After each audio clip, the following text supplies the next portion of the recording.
গরুর মধ্যে একটা রোগ আছে, এটাকে লুকিয়ে ফেলেছে। এরপরে ব্যথা পেয়েছে, এটাকে লুকিয়ে ফেলেছে। ধরেন কিনেছে এক দামে, কিন্তু কসম করে বলতেছে আরেক দাম। এরপরে আরেকজন এই মাত্র মুলাইছে, সে হচ্ছে তার ভাই। কুরবানির পশুর কথা কোরআনে এসেছে। বিসমিল্লাহির রহমানির রহিম, ইয়া আইয়ুহাল্লাযীনা আমানু লা তুহিল্লু শাআইরাল্লাহ ওয়ালা শাহরাল হারামা ওয়ালাল হাদিয়া ওয়ালাল কালাইদা। হে ঈমানদার, তোমরা আল্লাহর নিদর্শনের অবমাননা করিও না। আল্লাহর নিদর্শন কি? বলে হারাম মাস জিলকদ, জিলহজ, মুহররম, রজব আল্লাহর নিদর্শন। আর কি আছে আল্লাহর নিদর্শন?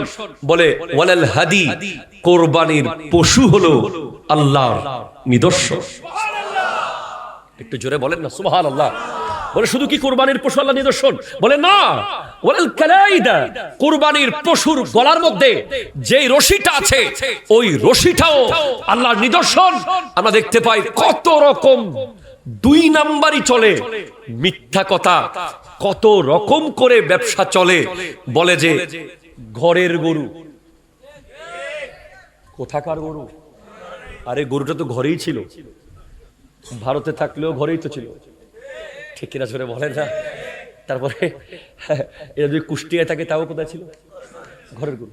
ওই যে আমাদেরকে মাঝে মধ্যে ওই যে বললো আমাদেরকে যখন দেশি মুরগি দেয়, তো একজন খুব চালাক মানুষ একবার খেতে দিয়ে বলে, হুজুর এটা দেশি না হলে দেশের মুরগি আর কি। ফার্মের মুরগি কি বলতেছে?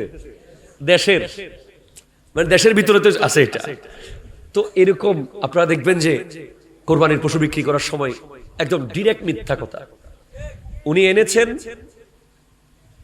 বিভিন্ন জায়গা থেকে এনেছেন, ঠিক আছে, আপনি বলেন যে আমার আমার আমার গরু আমি এনেছি, বাস ব্যবসার জন্য এনেছি, বলে দেন। না না না, ডিরেক্ট বলতেছে আরে সবুজ ঘাস খাওয়ায়া খাওয়ায়া বড় করছি। কথা কয় না, ঠিক কিনা জোরে বলে না?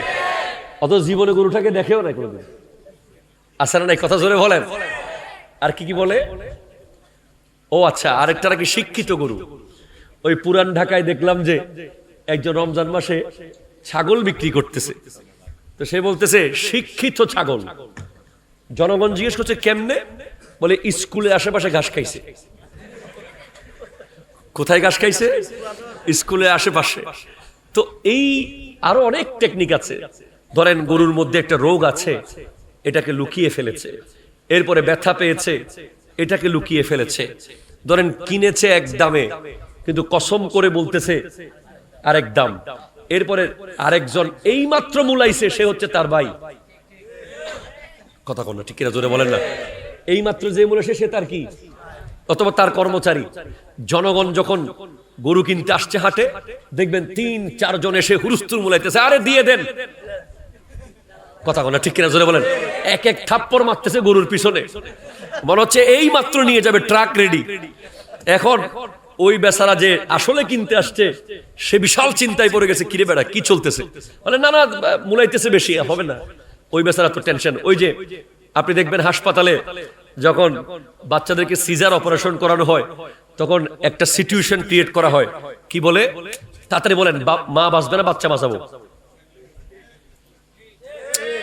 তাড়াতাড়ি হন, মা বাঁচাই না ফোয়া বাঁচাই। তখন বেচারা পুরুষ যে তাকে, সে বলে যায় ভাই যা ইচ্ছা করেন,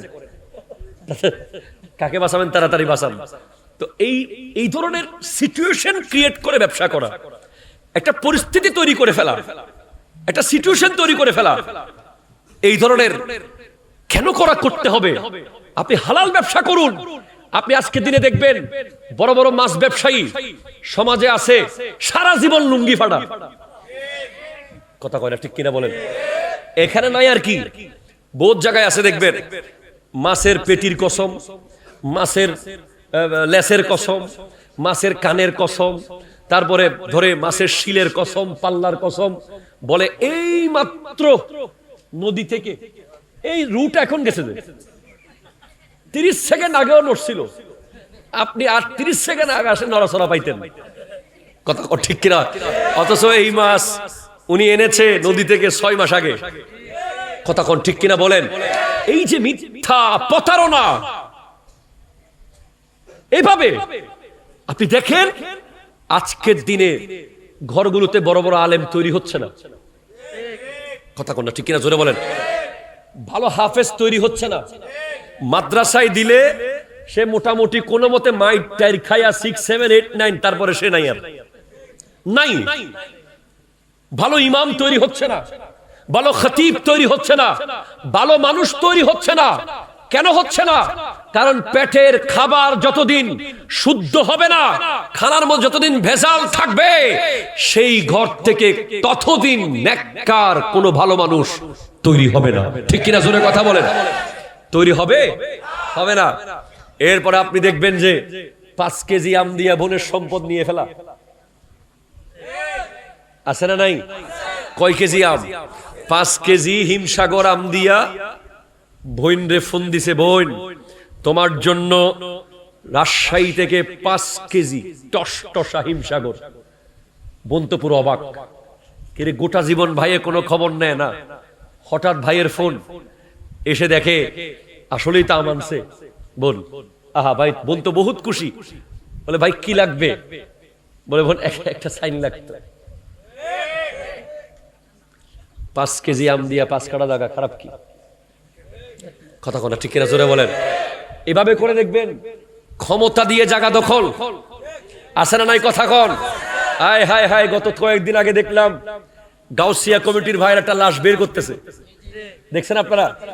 লাশটা যে খাটে করে বের করবে, খাটের জায়গাটা পর্যন্ত বাড়ির পাশে নাই। লাশটাকে 4 জনে চারদিকে ধরে, একজন হাত ধরছে, একজন পা ধরছে, একজন মাথা ধরছে। যেভাবে ধরে কবরে রাখার কথা সেইভাবে ধরে ঘর থেকে বের করতে হচ্ছে। 1 ইঞ্চি জায়গা কেউ কাউকে ছাড়তেছে না, লাশ বের করার জায়গা পর্যন্ত রাখতেছে না, কুরবানির গরু জবে করার জায়গা রাখতেছে না। এমনকি নিজে যে মরার পরে বের হবে সেই চিন্তা নাই। বছরকে বছর মামলা মুকদ্দমা হামলা করে জায়গা দখল করে নিজের ঘরকে যে বাড়াচ্ছ, এই ঘর তো তোমার না। ঠিক কিনা জোরে বলো। আরে পরের জায়গা, পরের জমি, ঘর বানায়া আমি রই, এই আমি তো সেই ঘরের মালিক নই, আমি তো সেই ঘরের মালিক নই। আমি আপনাকে জানাতে চাই আমার নবীর একটা হাদিস। ওয়ান সাঈদ ইবনে যায়েদ قال سمعت النبي صلى الله عليه وسلم يقول من اخذ شبرا من الارض ظلما فانه يطوقه يوم القيامه من 7 أراضين। যে ব্যক্তি তার কোন ভাইয়ের 1 বিঘত জায়গা, কয় বিঘত? কালকে হবিগঞ্জ জিজ্ঞেস করলাম এটাকে তোমরা কি বলো? বলে ডাব। 1 ডাব, 1 বিঘত। 1 বিঘত জায়গা কি হয়? এতটুকু জায়গা দিয়ে এমন কি হয়ে যাবে বলেন? একটা বড় আম গাছ লাগাইলেও তো এটা 1 বিঘত থাকবে না। ঠিক কিনা জোরে বলেন না। 1 বিঘত জায়গা যে আপন ভাইয়ের অন্যায় ভাবে দখল করবে, কিয়ামতের দিন 7 পৃথিবী তার গলার মধ্যে ঝুলিয়ে দেওয়া হবে। 7 পৃথিবী তার গলার মধ্যে ঝুলিয়ে দেওয়া হবে।